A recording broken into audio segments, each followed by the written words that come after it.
The Holy Bible, New King James Version Esther 5. Now it happened on the third day that Esther put on her royal robes and stood in the inner court of the king's palace, across from the king's house, while the king sat on his royal throne in the royal house, facing the entrance of the house. So it was, when the king saw Queen Esther standing in the court, that she found favor in his sight, and the king held out to Esther the golden scepter that was in his hand. Then Esther went near and touched the top of the scepter. And the king said to her, "What do you wish, Queen Esther? What is your request? It shall be given to you up to half the kingdom." So Esther answered, "If it pleases the king, let the king and Haman come today to the banquet that I have prepared for him." Then the king said, "Bring Haman quickly, that he may do as Esther has said." So the king and Haman went to the banquet that Esther had prepared.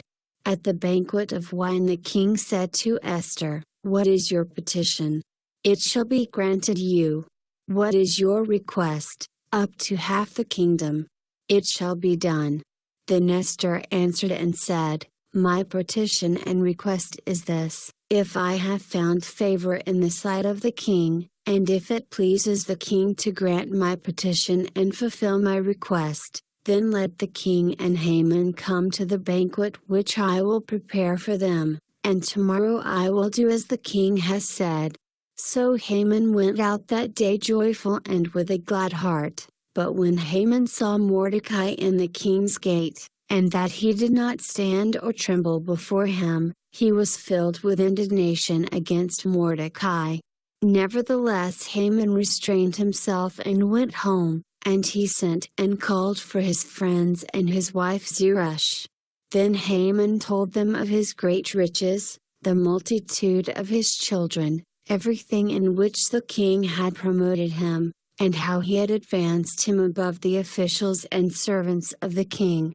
Moreover Haman said, "Besides, Queen Esther invited no one but me to come in with the king to the banquet that she prepared, and tomorrow I am again invited by her, along with the king.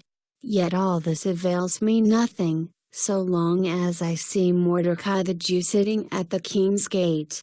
Then his wife Zeresh and all his friends said to him, "Let a gallows be made, 50 cubits high, and in the morning suggest to the king that Mordecai be hanged on it, then go merrily with the king to the banquet."